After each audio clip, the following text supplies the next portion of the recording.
Good morning, everybody. It's Naomi White. I'm Australian. I live in Brisbane. I'm joined by my three friends around the world. This is called Love in the Time of Coronavirus. It's Friday, the 27th of March, 2020 in Australia in the morning. And for my friends, it's Thursday evening and Thursday afternoon, the 26th of March. And we're here to talk about what's going on around the world. I've got three friends, one in Italy, one in England, and one in America. I'll let them all introduce themselves, and we really want to share with you what's going on in our neck of the woods right about now in this crazy time that's all about all of us locking down around the world for this insidious virus. So perhaps if I can throw to Raffi in London, if you want to introduce yourself, Raffi, and tell us what's going on the ground there. Hi, everyone. My name is Raffi. I'm a nutritionist. I live in London. I'm Italian. And tonight, there was something very moving that happened. At 8 p.m., there was a nationwide applause to the NHS, the National Health Service. Everyone came out, a huge applause, because the National Health Service in this country is very much loved. At the moment, they are working really hard. And people who've retired are going back to the service. Doctors who do other types of practices are going back and just to help with big crisis. Numbers here have hit 600 deaths today, just below 600. And people are just getting ready for the big tsunami. So a big applause to encourage and express their love to the nurses and the doctors and the carers, everybody who works for the National Health Service. It was very moving. And also today, I could finally find ginger in the supermarkets, which I'm missing, and very good for you, for everyone. And I didn't find a lot of empty shelves, except for the alcohol one.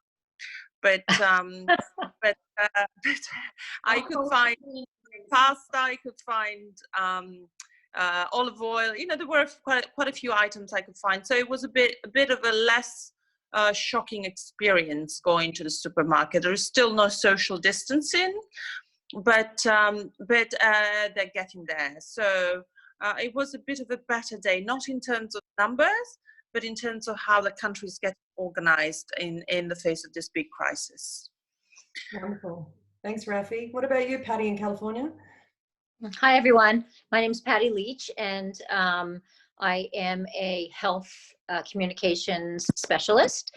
And we are almost 2 weeks into our suggested shelter at home mandate here. I'm south of San Francisco in Santa Clara County. So we've all been pretty much homebound for 2 weeks now. The schools just announced yesterday that they're going to be closed through May 1st, which was a little bit of a shock for everyone, 2 weeks later than they thought, which originally was April 15th. So, I think the challenge has been, I live with my husband and my son. My son is just getting bored. They're still trying to get the virtual learning together. They have some suggested learning activities, but if it's not mandatory, my son really doesn't want to do anything academic. So he's sort of, struggling to stay active and interested. And, I think that's sort of the hardest thing here. The supermarkets have been pretty well stocked here, except for toilet paper, of course, for the 2 weeks. And, I think everyone's just in a place where we realize that, we want to honor this mandate and stay at home and stay socially distant, but we also, it's sort of decimating the economy. So, and the local workers. So, I think we want to see this through. Hopefully we're doing the right thing. I think the US is leading the world now in terms of coronavirus cases, although not deaths. And, we're just, we're sort of in it now for the long haul. So all's well in California. Thanks so much, Patty. Patty in Italy, over to you. Yeah, hi everyone. I am Patty from Italy. I'm Italian. I live in a central area of Italy. And the situation here is getting better concerning to the numbers. In my area in particular, Abruzzo, I just got to know that today we have 800 people that have been contaminated, but not all of them are sick, obviously. A lot of them are at home.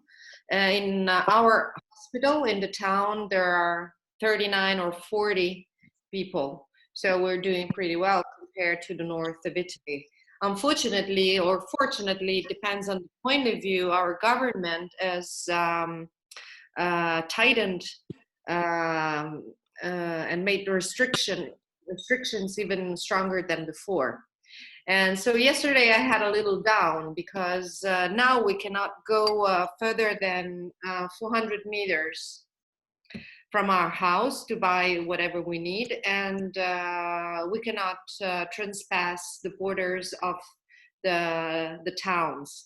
And Raffaella, you are from my own town. You know that Montesilvano and Pescara are one town, and my daughter lives in Pescara. I live in Montesilvano, which is only 3 kilometers more or less, but she cannot come home and I cannot go there. So yesterday, as a matter of fact, yesterday morning she told me, Mom, I would like to come home because, you know, it's hard being in an apartment. And I wished she couldn't.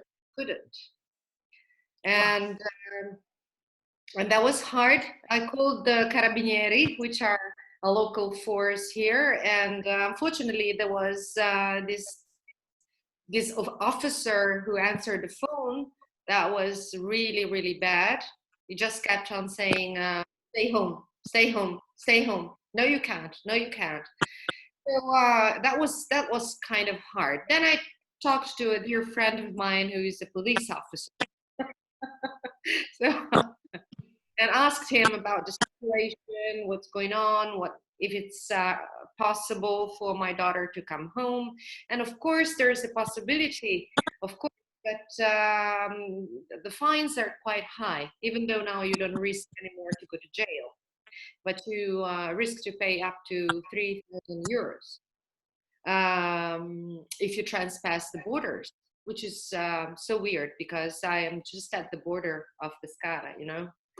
And there's nothing around my house. And the worst thing is that even though the beach is less than 400 meters, I can't go. I'm not allowed. And this makes the situation even worse. I think I've never talked so much in my life with friends all over.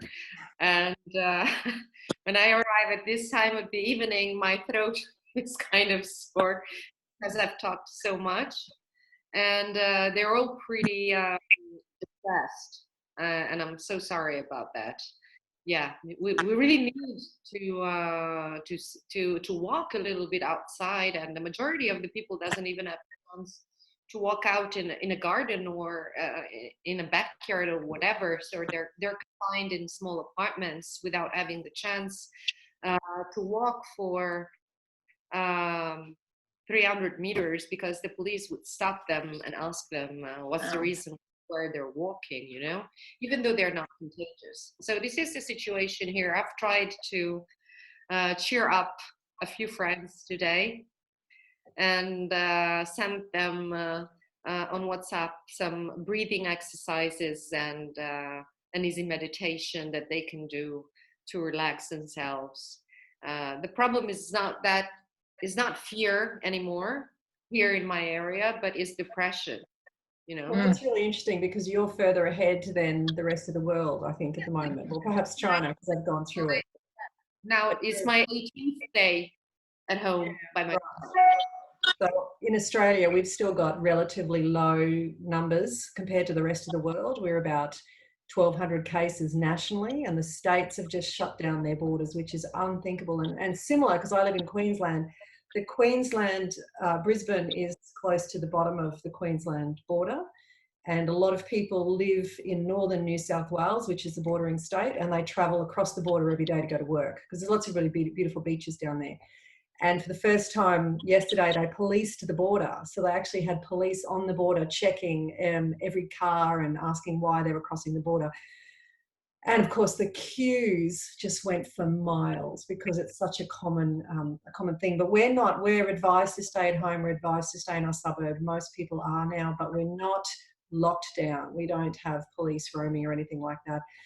That would be unthinkable in Australia. We're a land of people that just don't like being told what to do, and we pride ourselves on being free. And so even this is unusual. I live with two teenagers, and we're all rattling around under the one roof, and the kids are still studying, so it's not too bad yet. But once that stops, it's going to get interesting. But my daughter's having to do an exam online today. I don't know how that's going to work. But the schools her school is now shut and transferred everything to online. And I have to honour the teachers in Australia. They've actually, in the space of 24, 48 hours, just made the entire curriculum online. I don't know how they've done that en masse. So at the moment, there's a lot of anger in the community. There's some people that are saying, we're not even going to bother. This is ridiculous. It's an old person's disease. We're just going out. But the public is more and more getting annoyed with that attitude and starting to police itself.